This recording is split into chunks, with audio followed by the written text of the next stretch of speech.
Hi, welcome to the Tao Talk podcast. I'm Denise, and I'm not here with Neil. He's away at a training, but should be back on Tuesday for our live stream. In the meantime, with all that's going on with the ice facility coming into Chester and all the controversy surrounding that, I thought it would be a good time to have a conversation about concentration camps throughout history here in the United States and abroad. And so I brought with me, I've invited rather, my friend Jennifer Bishop Jenkins. She's a retired history teacher. She has a master's in history. She also taught at college, and she's also a historian. So I'm going to bring her in. Hey, I Hi, this is my friend Jennifer Bishop Jenkins. As I said before, she is a history teacher. And could you give us a little bit more about your background? Sure, Denise, it's so nice of you to have me on. So, yes, I'm a career high school, but also some college history teacher. I have also been a very, very politically active person. Raised in a good Republican household, but and obviously in my lifetime, a product of the '60s, I'm a good Democrat.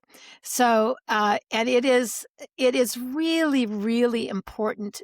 I think right now more than any other time in my life. I mean, I'm in my late 60s now.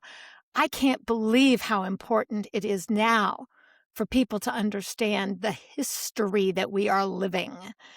And I think that putting historical eyes on this is really, really important. I've run for office. I know what it is I've been an activist. I've actually led efforts that amended the state of Illinois' constitution for crime victims. I have worked nationally in lobbying the U.S. Congress on gun violence. So I've been a professional lobbyist, advocate, and activist most of my adult life. Well, that's amazing. So, as I spoke to you before we started recording, here in Orange County, New York, we are now having it's we are now having an ice facility come in. And the place that they're putting it in, it's located in the village of Chester in an industrial complex of warehouses. And it is a warehouse that used to belong to, was a Pep Boys facility. Now, for those of you who are watching this who don't know what Pep Boys is, it's a franchise of businesses that do oil changes and tune-ups on cars. So this facility would be holding car parts and probably a lot of oil and grease and stuff. And this is what they're doing. We did in our communities, we've had rallies against this. We've had town meetings. People came from all over the Hudson Valley. We've had thousands of people speak up. Congressman Pat Ryan, who covers our district, collected tens of thousands of signatures in opposition to this. And just last week, our own Neil Meyer took a video of activity. There were trucks in there, there were ice vehicles in there, and they're moving in anyway. Secondary to that, another story came out that in the nearby town of New Windsor, which is also here in Orange County, there have been ICE opened up an office. They've been there for 4 months, and they've been, I guess, doing administrative work as well as interviews out of that office. So it seems that we are about to have have this increase. In fact, rumor has it that they are looking to open this facility up in March. So one of the reasons why I wanted to bring you on was so that you could talk about the history of it. Really, it's a concentration camp. We can call them internment camps, we can call them detention centers, but they're concentrating hundreds of people into little cells. And so I Yeah, thought you and could give us a background. there is a definition of what a concentration camp is, as opposed to a POW camp or just a detention center or something else. A concentration camp is specifically political, not criminal. These are not people who have gone through any kind of due process, who have suffered, who have been, there's evidence that they've committed a crime. a civil or violent crime in some way. Concentration camps historically are defined by the fact that they are political and almost always ethnic and racial. Exactly. So yeah, so that's what, and we're seeing that across the country, right? We're seeing, and thanks to Kavanaugh, we've been greenlighting stopping American citizens of color, and many of them have been getting, brought into these camps, and the stories that are coming out of them. I mean, it's, these are not, places where people are getting any kind of dignity. We're seeing overcrowding. We're seeing people with lack of decent food that's infested, contaminated water, improper facilities. What facilities can you put in a month's time in a warehouse that's going to support? They're talking about anywhere from 5 to 1,500 people. And that is also absolutely definitionally a part of what a concentration camp is. It's something put up rapidly and hurriedly, and where people are jammed in together in a space that is almost always ripe with disease and poor water conditions and poor sleeping and sanitation conditions. A lot of people die in them just from disease and from the lack of sanitation and certainly food. It is it is historically a really shameful thing, and it's a relatively recent thing in human history. The very first and earliest concentration camps were really just in the last 200 years.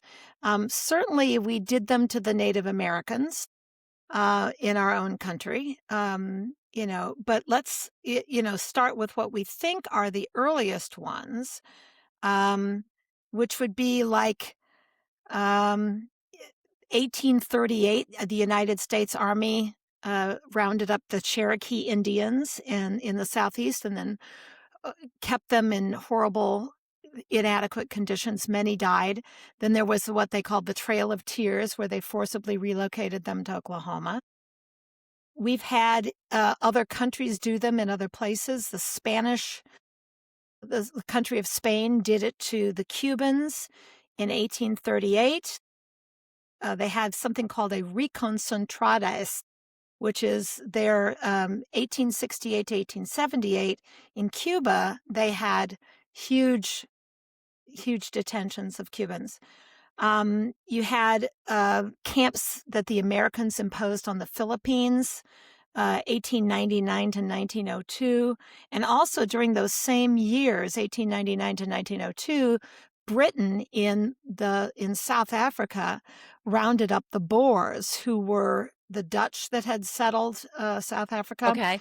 And they specifically built concentration camps for women and children. They took the women and children away from the men, and it was some of the stories that came out of that were just truly And horrific. and that's interesting because we talk about now the separation of families. Yes, So we're kind of seeing that. yes, absolutely, and the inclusion of children in these things is just horrific. Um, The Soviets had a gulag system that dated all the way from the end of World War I, 1918, all the way up until 1990, and the collapse of during the Glasnost era, some of the more Soviet hierarchical leaders were finally done away with. But they've had labor and internment camps throughout the Soviet Union, what they call gulags. They were, Yes. again, political, not criminal. These are not criminals. These are just politically people that were demanding, better government or human rights or something. Wow. That's interesting because we don't hear about that. We don't hear about that. We talk about Nazi Germany, but we don't talk about that. So the Soviet Gulag system interred 14 million people, and almost 2 million died. So that's Wow. a very staggering number over the That's course. very staggering. Yeah, it's Staggering. horrific. And then, of course, the most infamous in our recent history were the German Nazi concentration camps that were targeting not just the Jews. So we know everybody knows about the Jewish Holocaust, but actually that was only half the 6 million Jews that died, as if that weren't enough. They were also after gypsies and minority ethnic groups called Roma or The Sintis. Roma. Yes. Jehovah's Witnesses, communists, anybody that was a member of a communist party or a socialist party, anybody that was, uh, of any identifiable non-German ethnic minority. So, really horrific. And of course, they actually did, in this final solution, say, we're just going to start executing them. And yeah, so there is the human ability to just every so often take people and round them up based on ethnicity, which is exactly what is happening today in the United States. These are brown people, not white people. And they're being put into these detention facilities for no other reason other than their ethnicity. And we need to see our current situation under the Trump administration and these ICE internment camps in that historical context. Exactly. And that's what, and that's why I brought you here because this is it's funny, just before you connected, my friend Don, he ran for town council in the recent, election in the town of Warwick, our other TOW. Um, that's what the TOW, by the way, stands for in Tau Talk. It's Town of Wallkill, which is where we live.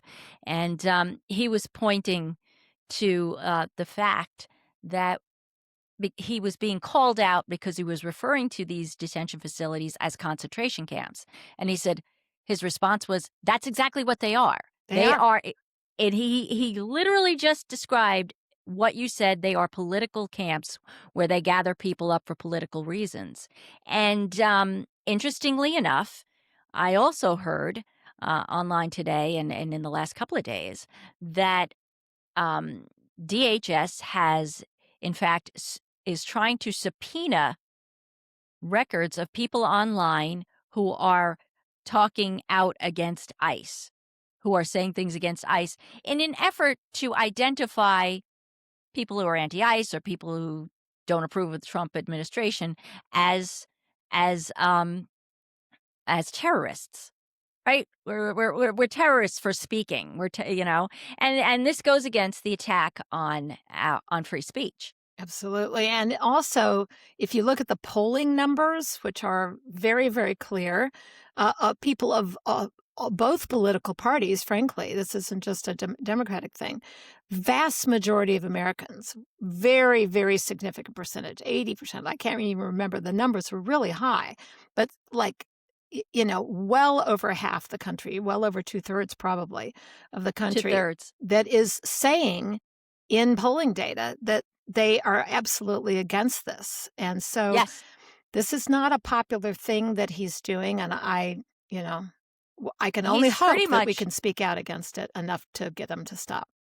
that's why we're here. That's what we're trying to do and trying to get the word out because, the algorithm is what it is. And we speak out and we get suppressed even on YouTube, which is tends to be more moderate in how it operates, but even certain things are getting suppressed. They're not promoting political speech I was of any really kind. I was really happy to see Rachel Maddow feature on her show last Monday night this Project Saltbox, which is Project Saltbox is, I believe it's, New England area, but not far from you. And but it's a nationwide now. They've created a nationwide interactive website with a map where they are basically focused on. So Project Saltbox got its name because salt boxes are all over parts of Maine and other parts of New England where people, have a lot of ice and snow and they need to be able to salt to get their cars out or whatever. And so there's Yeah, these boxes of salt, that are put all around. But it's salt that stops ice. Get it? get it. Yeah. So the ICE map, they have created a map of where in the United States government is trying to purchase warehouse facilities. And that's what they're doing. They're going to these old abandoned, there's a lot of super mega warehouse real estate around the country that is sitting empty. And they are going and trying to buy these up, and they are succeeding in a couple of places, but they've actually, and that's one of the things that Rachel Maddow's show featured, was they are actually able to stop some of them by using city councils to quickly put together some sort of a ban that you can't have, X and Y conditions within their county or whatever. So there are really good efforts. They've already stopped several of these purchases from going through. That's interesting because here in Orange County, our legislature voted, not last week, but the week before.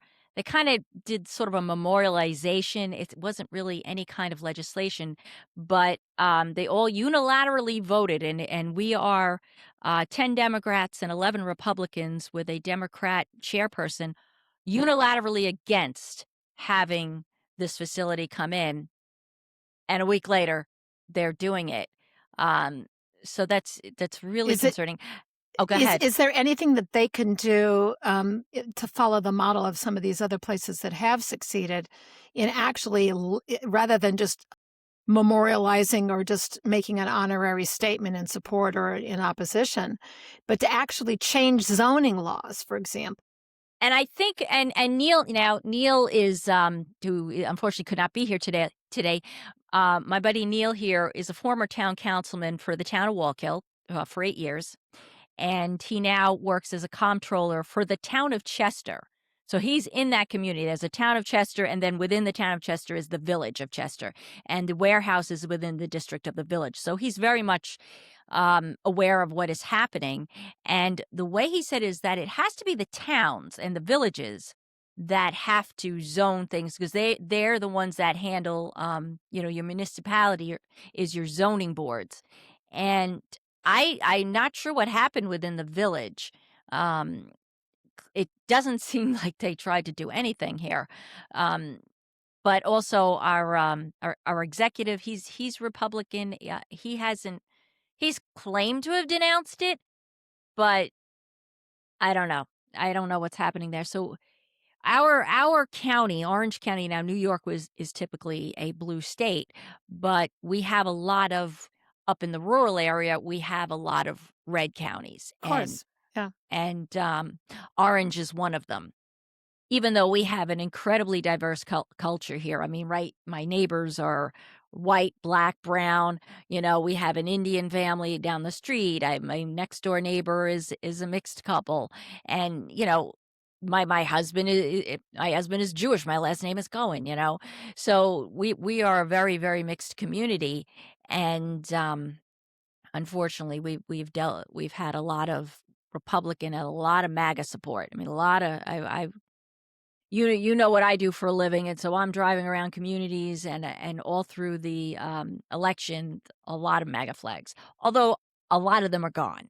Yeah. And You usually I actually think you should connect with these Project Saltbox people because they have specific, like drafted pieces of local zoning legislation and other things that you can actually do, that you could try to implement on the local level. And certainly you could go to your state legislature as well. So I think the key is, just do this search for this Project Salt Box, and then they have this map where all of these pending property purchases are, and and get on it with, because there are people that are succeeding already in trying to shut these things down.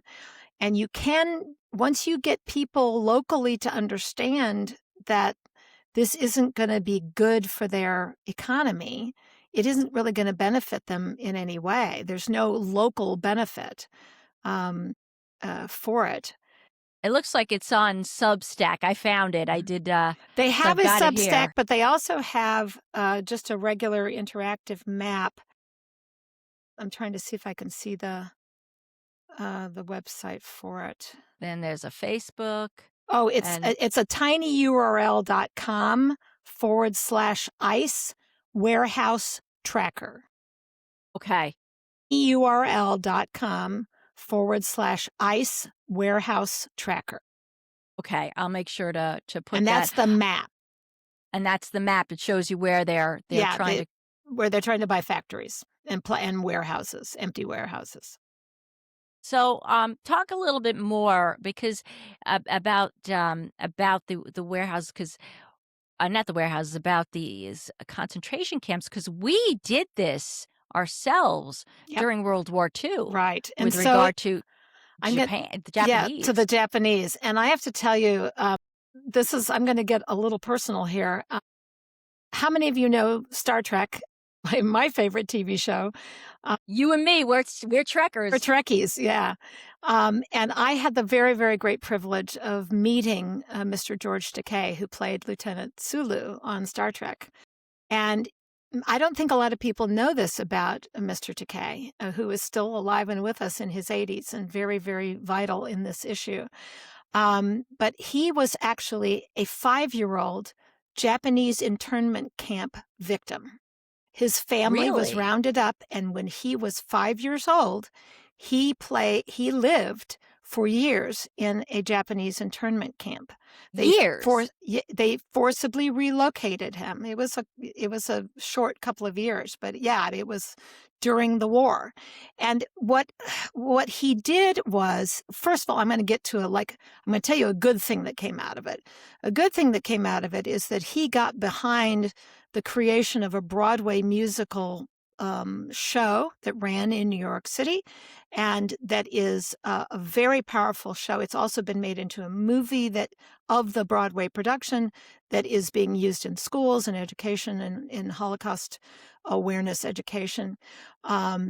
Because this was a Holocaust too. Many Japanese Americans were killed, especially young men that wouldn't take certain loyalty oaths or wouldn't do the things that they asked them to do in the camps. But the intergenerational damage that was done. This musical show is called, by the way, Allegiance. So you can actually see this. You can get it in film form of the stage play, and um, all of the work that Mr. Takei has done to promote the story of the show Allegiance really brings to, I think, a whole new generation the horrors that they suffered. These internment camps, yes, they didn't have gas ovens. They weren't being mass executed, but people were still dying in huge numbers because the conditions were horrible. And families were separated, and women were raped, and children got sick, and it was quite horrific. And all of them were American citizens. They were And U.S. citizens. let me ask you this. I mean, given the fact that, I mean, were they not all just Japanese? Were they were just rounding up people that resembled Japanese also? We had, like, Chinese Yes, some Americans, Chinese people got Vietnamese? rounded up. Yeah. Uh, But the interesting thing that he talks about, today, and he's been very active on this issue, is that, and my husband and I were lucky enough to have dinner with him privately on the Star Trek cruise one time because of the fact that he and his husband invited us to dinner because they know we've been activists on a number of these issues, and including gun violence, which is very close to his heart because he and his husband, after the mass shooting in the gay nightclub in Florida, they became very involved with that as well. They're all against working against hate, which is wonderful. But the intergenerational financial damage that was done to the Japanese Americans, most of these families that were carted away and put into these concentration camps here in the United States, and Rachel Maddow's got a wonderful podcast out about it now called Burn Order, which I highly recommend for everybody to learn about it. But their businesses were taken from them. Their homes were confiscated. They lost their financial stability. And by the time that they were released from the camps, there was nothing to give them recompense for what had been taken from them. They lost their homes, they lost their businesses. It was, in many cases, uh, just intergenerational damage on a massive scale. Now that now this is interesting. This is oh, excuse me, I'm hitting my mic here. Um, this is recent history. This Yes. is within, my mother's lifetime Yeah. here, Within my mother's and lifetime, yes. we don't talk about that. Like, I didn't know that they were in there for years. I didn't know that, do you is there an estimate of how many died in those camps? Is there numbers? I'll look it up while we're talking. Okay. But that, I mean, just the idea that they died, and we felt bad. I mean, I know that there was a lot of remorse for it, but now you're also talking about them losing all of their wealth and their assets. This is exactly what the Nazis did to the people that they gathered up, particularly the Jews. The Jewish communities were absolutely ravaged. They took all of their wealth. They took their homes, they took their personal belongings, and, and the rest, we know that history. But we don't talk about our own. We don't talk about the things that we have done here, that this is not what's happening now, and what's starting to spread if we don't stop it is what we have done here in the past. So it's interesting as I'm looking online really quickly, the number of deaths is not, it says it's not documented because they didn't keep any records. It actually says that. That's really concerning. When Hmm. you see the amount of misinformation, we'll just call it that, that comes out of this regime, you begin to wonder, because now I've reported here, and you might have heard this also with regard to alligator Alcatraz in Florida. Right. A few Horrible. months ago, it was reported that there were roughly 1,000 to 1,200 people that have disappeared without a trace. We don't know whether there's no record of them going to, how they're moving people around these facilities, no record of them being deported. All lawyers can't find them, their families can't find them, and now they're gone. Now I'm hearing in the last week or so that that number has increased to as many as possibly 4,000 people Jeez. missing without a trace. And you're saying that we don't know how many might have died or disappeared That without a were trace Japanese. Yeah, Japanese that were Americans. Japanese. S There is a number online of 120,000 Japanese Americans that were interred in these camps. There was 10 camps, most of them in the western half of the United States, but they were horrific conditions. And I highly encourage people to look up the story of allegiance that Mr. Takei and other people have had, to try to tell the story of like the loyalty oaths and the forced labor. They were in many cases forced to do labor. And, we can't look at around the world and then not look at ourselves. Here we are, we're doing it again right now to Hispanic people and to other people of color. We Yes, did it to the Japanese Americans during World War II. I mean, we're just as bad as the Germans in my mind. I know we didn't, load 6 million Jews and 6 million others into ovens, but, you know, there is that level of idiocy that is an evil that is still going on. that's still going on, and that is obviously our concern. I think it should be everybody's concern. And the amount of denial that comes from people on the other side that don't see what we're seeing. It's like you have to look. You have to look at history, look at what we've done. I have a great book. It's called A True History of the United States. I'm sure you're familiar with it. From Daniel Surgerson. I hope I'm pronouncing Sjursen, who talks about this and talks about the things that we've done. The mass well, let's call it what it was, genocide of the Indigenous. Indians, of the Yeah, indigenous yeah. population, the tribes, and so it's interesting also in Minnesota during this occupation of Minneapolis, which, by the way, has not ended despite what you're being Yeah. told. They're still there, they're still causing trouble, but they picked up 4, this is what I know of, 4, indigenous people who, they're homeless, they were camped out under a bridge. They brought them into, the camp, they held them, they were detaining them. They let one go. The other 3, they sent over to Fort Snelling, which I know you're familiar with. Fort Snelling was an internment camp, and, at the end of the war with the Dakotas, with I guess they were the Lakota tribe, Mhm. they did the same thing. It's the site of the largest mass execution. They hung, I believe, 38 tribe members, and they took the women, children, and the elderly, and they put them in a camp in, Fort Snelling. They were there for, I guess, maybe a year, maybe just a winter, maybe a season, and they were subjected to horrific conditions, and I imagine many died, and so that's another story there. And That's what we do. I don't think people realize historically when you look sort of big picture, from a sky eye view of all of human history and all of the horrific wars and mass slaughters of one, human being against another. Of all of the genocides that is specifically targeting people for their race, and trying to actually eliminate them just by killing them, of all of the attempted genocides, like Hitler attempted to eliminate the Jewish The community, Jewish but population, yeah. he failed. He still killed 6 million, and that's staggering. But he didn't eliminate Judaism. He didn't eliminate the Jewish culture or the Jewish people.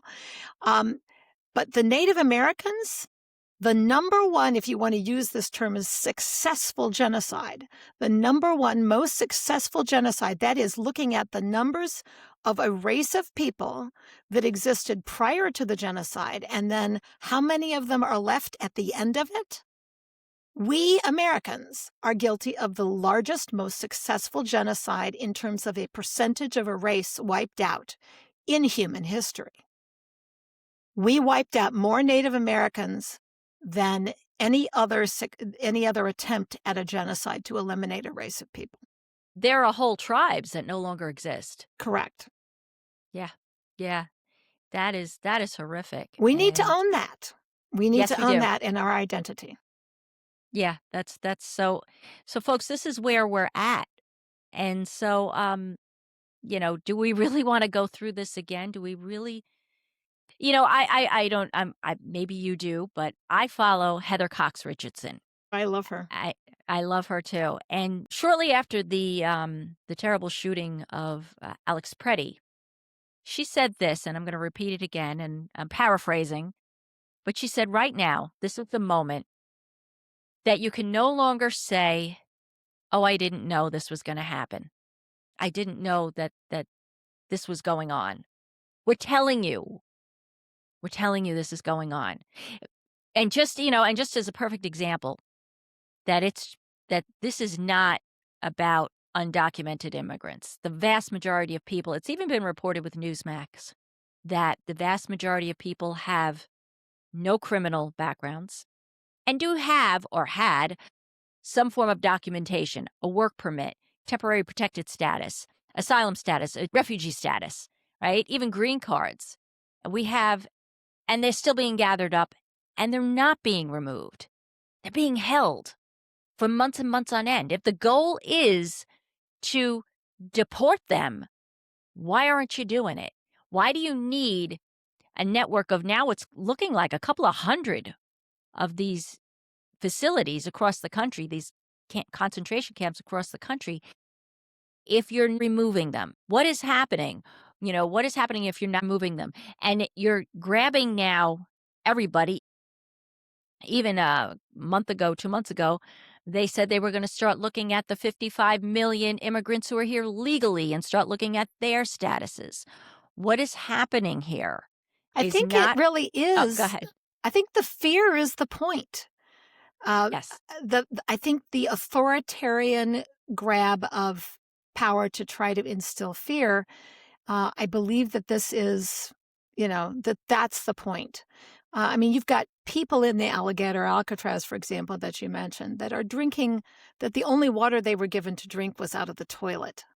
The Out of the same. toilet, Yeah. connected to like a sink toilet Yeah. thing.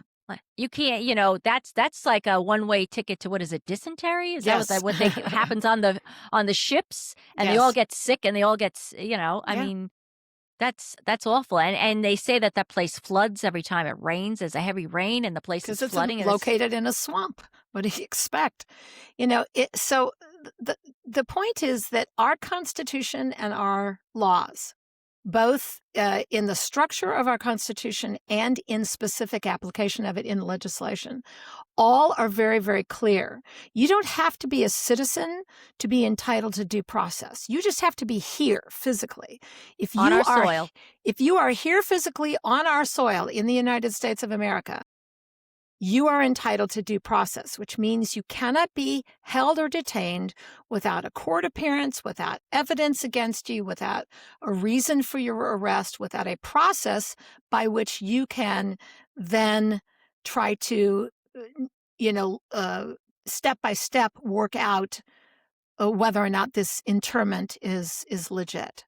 And these people are being denied due process. This is absolutely authoritarian power grab by a wannabe dictator who is a diagnosed malignant narcissist and who is going to go down in history as the worst president in the history of the United States. And the numbers are showing that. I mean, he's cratering in everything, including immigration, He's basically as he's lost. Let's see, he's lost the independents. He's lost the Latino vote entirely, which helped elevate him. Helped He's elect him. Yeah. helped elect him. He's lost Gen Z because they don't have a future. Gen Z is their prospects for careers, for homeownership. I mean, basically, all he's really got is the base, which is mostly boomers and aging Gen Xers, and maybe a few young people that are in deep red states. I mean, the farming And industry's lost the farming. don't forget the billionaires. He's got the billionaires. He's got the billionaires. He's got the money, which, by the way, is coming back to the internment, these concentration camps. This is all of this money is our tax dollars being funneled to the wealthy class because maybe you didn't know this, but the building, the Pet Boys facility, was formerly owned by Carl Icahn. My Carl Icahn. gosh. Yes, Carl Icahn, who's famous for destroying TWA, along with their retirement. A lot of those people, when TWA, when I don't know what he did, but he destroyed TWA, but he raided their retirement funds, and so people who had spent their lives there, they lost their careers and left with nothing. So yeah, that's the guy, big That's Trump supporter, and he's the guy who owned that building. So that's not yeah, is not a hell hot enough, honestly. and is so you get into these arguments on social media with people, especially here in this community. My mother, sadly, is she's about to turn 81 in a couple of days, and she thinks it's only the criminal illegals is all you hear. The problem is people now can't differentiate criminal and illegal, and basically they see brown people or someone speaking Spanish, like we saw from the Super Bowl last week, and suddenly they're criminal.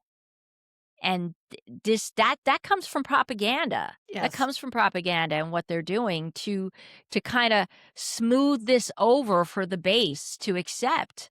Well, one of the two things that has really helped to put us into this, just again, sort of as a historian, one of the two things that really have empowered this situation is number one, when the U.S. Supreme Court ruled that money is speech.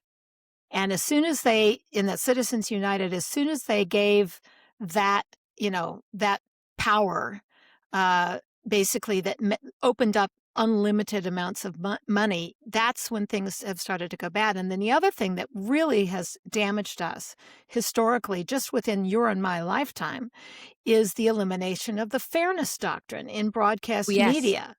Once they took away that mandate for neutrality and fairness, we used to have Walter Cronkite and, Huntley Brinkley Evening News, and we had reliable journalism that was absolutely like you can't even find quote unquote neutral journalism these days. It's all either one side or the other, and that is all created by the money that was put into these Supreme Court cases like Citizens United and of course then once they took over uh, right-wing media. I mean, if you're a Fox News watcher and you think that that's reliable news, that is going to be a real problem. It is very difficult to talk to people when they don't have information that is factually out there that they're not being told. The fake news, the fake news campaign that they've been hearing, everything else is fake and everything they hear is truth. They believe that they have some secret special knowledge that the rest of the world doesn't know. And I'm like, at this point, if you want to get reliable news, you got to go like outside the country to get it and see what they're seeing from the outside looking in at us. It's absolutely crazy. I've actually reported it here. We talked about it, Neil and I. I pointed out that one of the biggest causes of where we are is the 24-hour news media Mm. network, the Cable introduction of that. news. Yeah. We started with CNN, and that really wasn't catching on until the Persian Gulf War. Then you got to see the Persian Gulf War 24 hours a day, and got to see that. And that just sort of opened the door for Rupert Murdoch to bring Fox News. And without the fairness doctrine, there's just not enough news to report in a day. So what do you A do to lot of fill in the opinion. time? Opinion pieces, yes. Opinion pieces and advisor pieces, and you don't get actual reporting anymore. And the billionaires have gone out into communities and they've purchased all the local papers.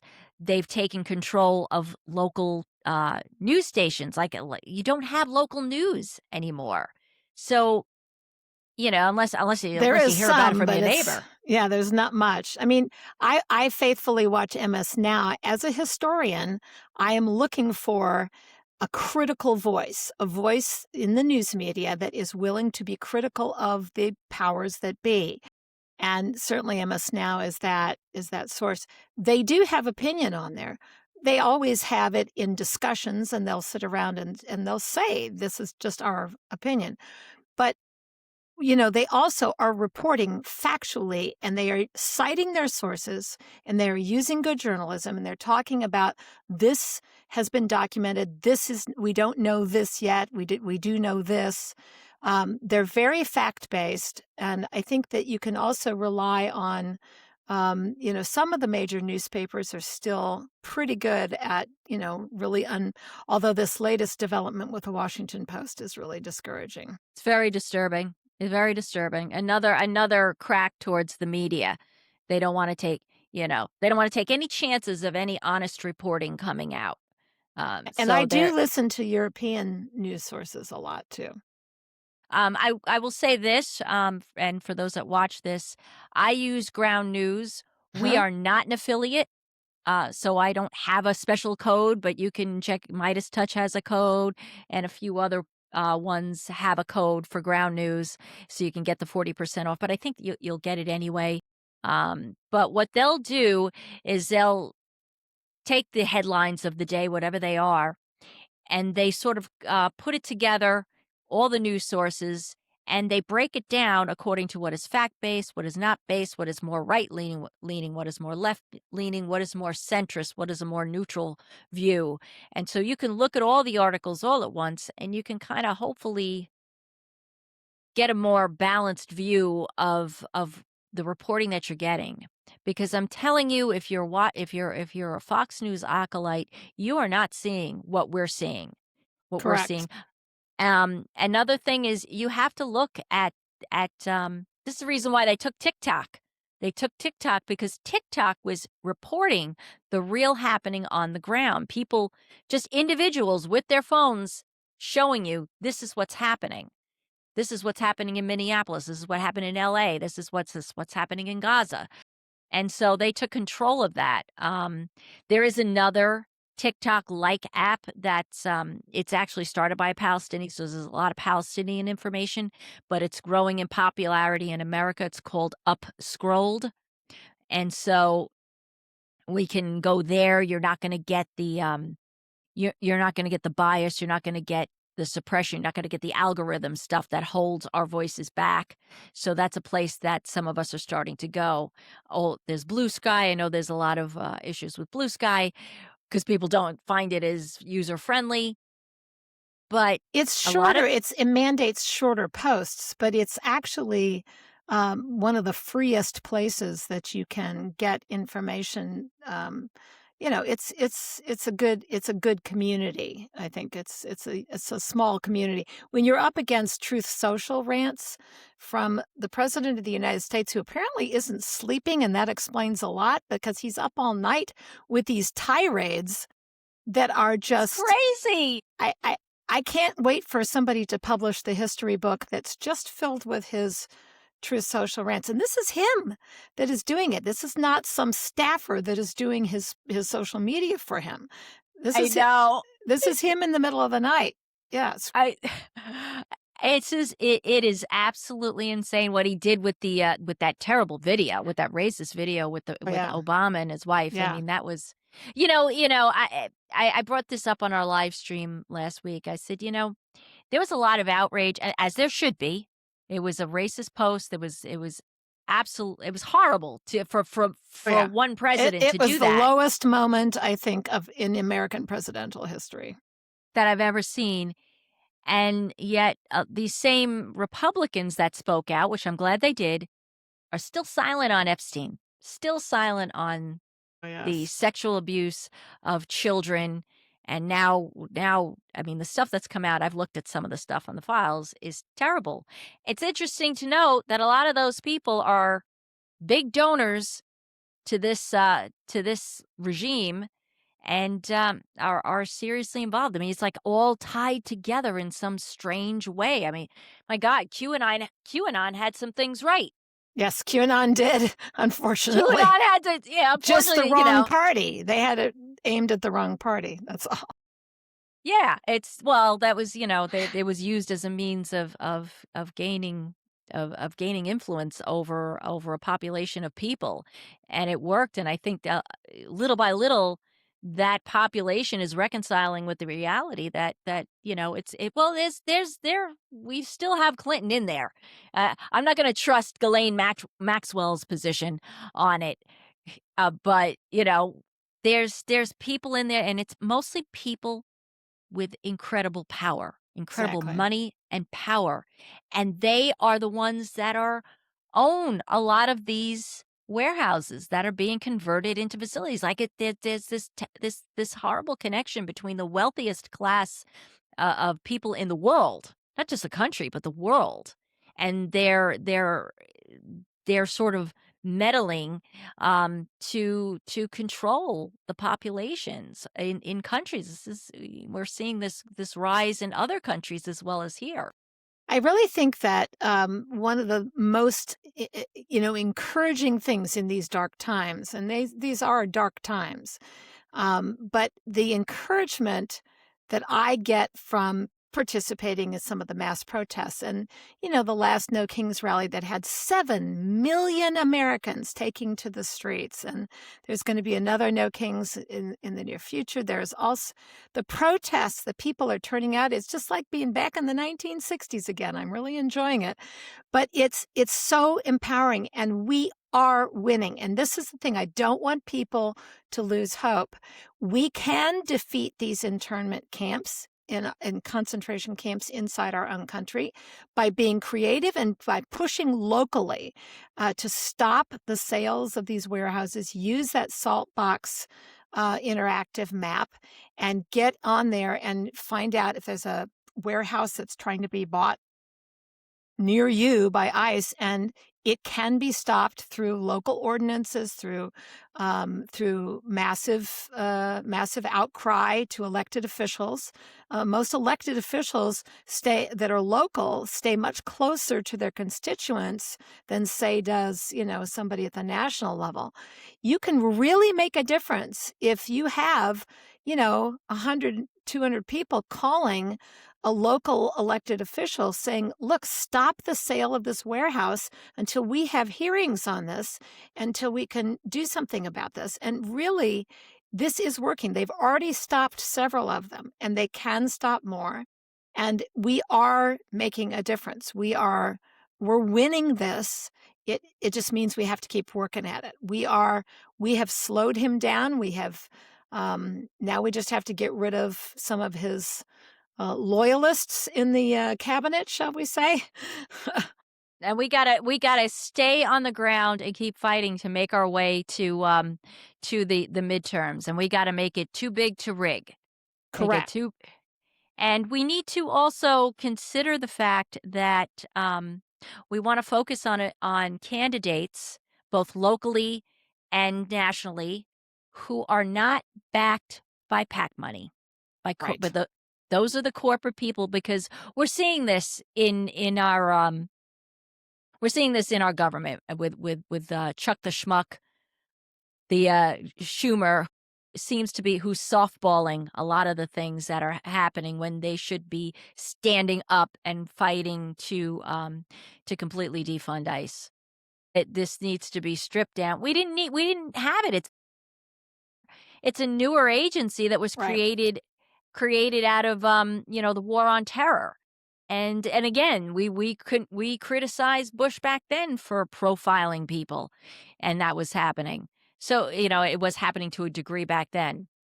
Not to this scale, but you know, I think that the Democratic platform that they've been going up against that's created this temporary, we're in a DHS shutdown technically right now because they didn't get the support that they needed to get it through, and the Democrats are standing firm on the reforms of ICE that are really common sense. They shouldn't be masked. They should have if somebody is going to be arrested, they need to have a warrant and they need to have due process. And, so that kind of just common sense, practical, let's do this. No, there's a lot of people that don't have any problem with every nation in the world having a process at their borders that says you shouldn't be in here unless you go through a process. I think that has improved, of late, especially because they now have apps. And a lot of it's just because the technology is better and people can actually use apps to come into the country with. But we really do have right now a critical opportunity to stand up and make our voices heard and to push back because right now we are winning. Trump is having to pull back on things that he's doing, and he is losing public support in droves. And he knows come the midterms, that's why he wants to federalize the elections. God help us. but yeah, Yeah, he that's it. knows. That's He, a big conversation there. There's and it goes back to ICE. Like, ICE stands for Immigration and Customs Enforcement. Now they're Federal Elections Enforcement. Now they're security yeah, that's not for legal, by the way. That is yeah. not legal. Her saying that the Homeland Security and Intelligence divisions are going to be in charge of elections. No, that is not legal. That's not illegal, right, it goes It's against not legal. federalization with the states, but now they're being used for security for our dignitaries over in Milan at the Olympics. Like, what is going on here? So we've been saying that this is a secret police force, and everybody on the right is like, "No, no, no." Yeah, Yeah, that's what actually it's it turning is. Yeah, into. yeah. It's turning into it. You're trying to turn us into a police state. But I do say, they don't have enough.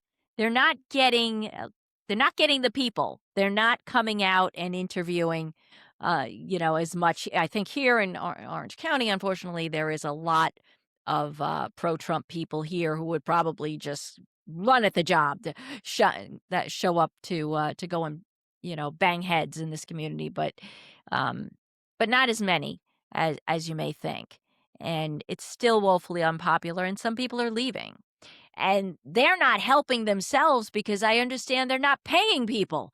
The government's like forgetting to pay them. They're like, oh, the checks are showing up late. They're so busy spending raiding the treasury right now and paying themselves that they're not paying the employees. So maybe they're kind of happy to have DHS shut down because they don't have to pay them. But back to that point that you were making, they still have plenty of money. Like they don't need like $75 billion. They have a huge $75 billion budget that they can reach into and keep right on Yeah, moving from the along. leftover from the big beautiful bill, unfortunately, yes, the Yeah, big the ugly big bill. yeah, the big bullshit bill, that's what it was. Yeah. So it's Yeah. pure unadulterated bullshit of what's happening. Well, so first of all, Jennifer, thank you so much for joining me here. This has been great. You have so Thank much you. to I would love to have you back because you have so much to offer. You have so much to teach our audience about American history and how, just how we're sort of repeating history after we said we weren't going to repeat history. Um, so I would love to do that. And for folks, her name is Jennifer Bishop Jenkins. How can people follow you and get in touch with you if they have questions about I don't Yeah, know if you have. that's a great I have a Facebook page. You can message me on Facebook, and you can message me on Blue Sky. I think I'm the only Jennifer Bishop Jenkins on both Facebook and Blue Sky. And yeah, those are the social media places that you'll find me. And I'm just really grateful to you, Denise, for being such a powerful local voice in your area. But the story that you're telling about your community is a national one. This is a very critical time, and I don't want everybody to lose hope. I believe that we are going to come through this, and we are going to defeat this, and that we are going to eliminate this kind of hate, because it's not even good government. Like if it were making everybody richer or more comfortable or something like that, but it's not benefiting us economically, giving the people that voted for him what he promised them. It's not benefiting anybody. It's just turning us into, Hitler light, and it's very, very, very scary. And I think everybody sees how serious it is. And I'm very confident that the elections are going to be overwhelming. We're going to eventually, we'll get Congress this fall. There's even a good chance we'll take the Senate. I know we're going to I take the think so. House. A good chance we're going to take the Senate, and then we are going to see a Democratic president in 2 years. Yes. Yes. So folks, stay strong. Remember to like, share, and subscribe. I'm going to put links in the comments below to the things that she mentioned, to the salt box and to the books that you mentioned, and so you can get that. And look, if you have comments, please comment. We love to hear from you. And watch for us this Tuesday. Neil should be back with me on Tuesday for our live stream. And we love you guys, and we will see you soon. Take care.